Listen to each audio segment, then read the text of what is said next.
So when I was thinking of this concept, I was going through hard times. It's almost like a way of, again, finding comfort. So now we're gonna make our kibbeh. This is a seasoned spice butter. Goes on everything. We use this to make our own stews and also for our hot oil. Once you have your butter going, your predominant flavor is korari. Once it's clarified, you add basola, which is the Ethiopian basil. And then you add kosher. This is what brings that very flavorful, sweet umami flavor into a lot of our preparations. We let this stay overnight, all the flavors push through. So the next day you have this really nice gold, bright, shiny, clarified butter. So now we're gonna make our doro wet. What meaning stews, which is our base for our mac and cheese and also our national dish in Ethiopia. When we think about doro wet, onion is the essential ingredient. Think of like French onion soup. It brings like body texture. We're gonna cook it for like let's say about an hour or two. Well, as the moisture goes down, we add garlic and ginger. We sweat that out again. Once it's completely dry, we add our kibbeh. And as soon as this starts cooking, start releasing aromatics, doro is always for most Ethiopians it's a symbol of holiday, joy, family gathering, and that's where it can't get any more comfort. Doro, what is our soul food? We're gonna let this cook until the fat starts separating from the onions, and that's when you know it's ready. The one flavor that is actually in our Doro concept is our mac and cheese, in which we incorporate some of the wet into the bechamel. So now this is what the Doro looks like after it's been cooked for hours. This is really where that flavor starts coming through. Now we add our cheese. We use mild cheddar, mozzarella, and Monterey Jack. Now we're gonna assemble our mac and cheese. You see how it's already starting to get thick? So halfway, we add them 3 cheeses in the center. This is what is going to give you that nice center pull. This goes in the oven. Ideally, before you fry it, you want to let it rest and come into temperature. If you fry it from cold, by the time your temperature pushes through to the center, you're going to start burning your outer side. So we let it temper for at least about an hour or two. This is the one that marinated for 24 hours. So final step, right before we drop it in the fryer, we dredge it in our triple flour and triple starch blend, which consists of yellow flour, red flour, all-purpose flour, and potato starch, cornstarch, and tapioca. This makes it extra crunchy, it keeps it from getting soggy. To be able to make sure that everything cooks at the same time and the same temperature, we start with the thicker parts of the breast, and then we do the front side of the chicken breast. So we double fry our chicken. We first start with the lower temperature, about 300 to 325. That helps us keep the color, put the heat through without it getting too dark. And then once we fry that, we let it rest, so all the heat goes through, it gets nice and moist. So as we get orders in, we flash fry it at an oil that is about 350. See what we're talking about? See that crunch? That's the difference. That's what we're creating. See that? We get some more crunch. Nobody had beat me yet. Chef Eric, I challenge you to fried chicken. Show that. Like when we know it's ready and where we want it to get to, it's about that nice golden color. As you can see, this one is a little lighter compared to that one. So essentially, we're pretty much like frying all day to keep up with order. Every day, all day, we're frying. We've operated pretty much since I opened Doro Soul Food. We've operated at the Kara delivery location, and now we're moving into our new space. I'm assuming, obviously, we're going to double in production because this location is bigger, and also we're doing indoor dining. We expect to get a lot busier. So this also gives us a chance to get ahead a little bit, taste a few recipes along the way if we want to tweak a few things. So now we go into like our hot oil. So our chicken is served 3 ways. One is naked. 2 is berbere hot. The third one is mitmita garden boy. On the berbere, we glaze it in a mix of kibbeh, berbere, salt and sugar, and smoked powder. Same for the mitmita, which is made with bird's eye chili. That's our hot. And we just glaze it, kind of like you do a traditional hot chicken. When I started thinking of introducing the Ethiopian flavors with my background and training, what best place to do it in DC, which is the biggest Ethiopian population next to Ethiopia. So that's why I brought the fried chicken concept to DC. And I don't think no one in DC is doing Ethiopian-inspired flavor fried chicken. I haven't seen it also anywhere in the United States.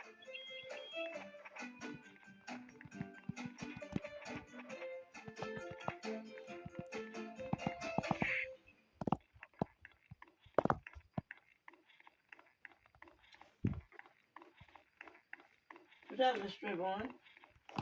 Pardon me? What time is yours? Let me check in it. Just give me a second. I think it's like 9:20. That's all? It's 9:26.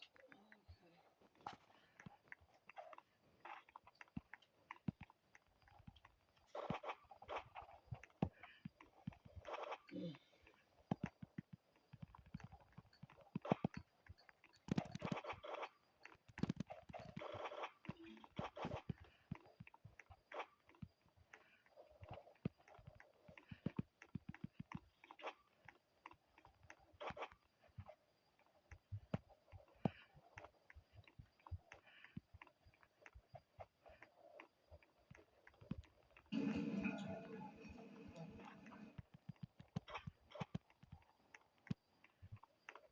I want to be that colonel that was famous for the old. Because now, today, we have reinvented fried chicken. And have you noticed how popular it is? I have cooked millions and millions of pieces of chicken over my lifetime.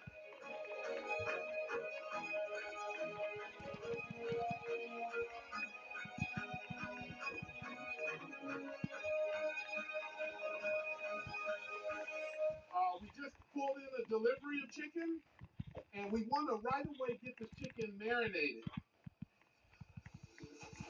That's one of our secret marinating. This is a 1.5 size cup of marinade. I learned practically everything you need to know about a chicken from the farm to the table. We have a farm that is absolute highest standards for producing chicken in the country. My middleman and I have been doing business for over 25 years. He knows what I need as a chef. So it starts with this raw product that comes here fresh every day, 6 days a week. So that's the process for seasoning the chicken. Now we're going to take it to the cooler. The new goes to the top. The stuff from the day before goes to the bottom, and then we kind of cycle in. The middle is what's used in the day. Make sure that it's marinated for at least 24 hours or so. You can only imagine how many biscuits and how much chicken we go through if we get these once a week. So, in the brown mix is for chicken, the white is for the biscuits. We load them here, we count it, make sure we have enough, and then we bring it in and we load it for the restaurant. So, right now I'm gonna get the batter and I'm gonna walk you guys through how we get that process going. Yes, we used to do this back in the restaurant in Compton, and that was actually one of my first jobs in high school. I would have to drive all the way out to the restaurant that my dad had in Compton and make this by hand. Trenton is my middle son. He works real closely with me on everything Honey's Kettle. He's an amazing chef, truly amazing. So here's the mix.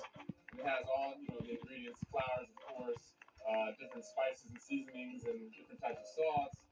So we start with filtered water, fresh filtered water. That gives us the best flavor, the best crisp. My dad has been doing these recipes and creating these recipes for years. So every so often, he changes up the amount of water we use because he wants it to be a perfect consistency. We're probably going to something like 100 pounds a day of batter mix. That would be 2 of those bags you just saw.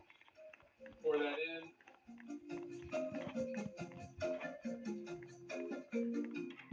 We're ready. It's like a perfect consistency after the 3 minutes and the amount of mix we did. It's like I like to call it like a melted ice cream milkshake type of consistency. So what we do is we come to the raw chicken here. This is the marinated chicken, and we put it to one side like that. And the purpose for that is when we go to dip the chicken in it, we don't want the batter to fall off really slow because then it's going to be caked on batter. And we don't want it falling off so fast that it has no bubbles to it. We dip it in our batter, and you see that nice creaminess and how it shakes, and we shake off the excess, and then we drop it in there. And you see that batter, see how it's dripping off? You're already an expert. You say it's not running off like water. It does have a certain thickness that's holding it. Our our chicken is made through a process. We call it the reinvention of kettle fried chicken. A kettle is a deep vat of oil. We're talking like 50 pounds of oil. We use 100% peanut oil. It's the highest grade of oil you can use. When we drop our wet chicken, it goes to the bottom. So what it's doing is locking a crust, a crispy, crackling crust. And that crust is going to lock in all the natural flavor of the chicken, the marinade, and it's going to cause the chicken to basically pulverize inside of it because of the heat. Where does the heat come from? The heat comes from the bottom. So this is a modern kettle, right? So that heat is going to be more intense at the bottom than at the top. This is an invention of mine. It looks like, a sword, but we call it the kettle fork. We can't put our hands in there, but we can reach down here in the bottom of the kettle, and you'll notice when I get to the bottom, the chicken has lodged itself onto this heavy-duty grate. I had these purposely made. It's a heavy-duty process of cooking the chicken, so you need heavy equipment. So then now I take the fork, and I dislodge all the chicken and any batter crumbs from the bottom. So we're going to take that and boom, and there it goes down to the front. And that's ready for the production line. My mother, who's from New Orleans, my father, who's from Shreveport, are two of the best cooks that ever was. And I used to just kind of be in the kitchen around my mother, just sort of watching her, but it's based on all my experiences. We've been around here for 22 years. I think we got something to do with the popularity of fried chicken because now people realize you can get healthy fried chicken. Fried chicken that leaves the oil where it belongs and gives you only the final product. And then we're going to break it apart and get it ready for when the bell rings. Ready to make the mama biscuit. Biscuits are as American as it gets.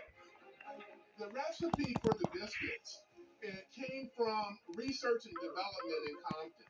1985, she joined me in the pursuit of running a business in Compton. We call her Mama's Biscuits. Even at home, they call me Mama Biscuit.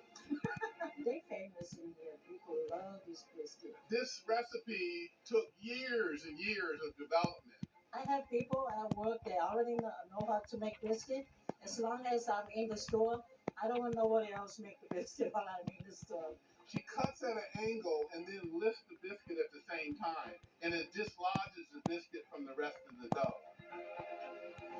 And then they're touching and kissing each other. Very important in baking a biscuit that you do that so they rise together. The center of that, we put what we call biscuits with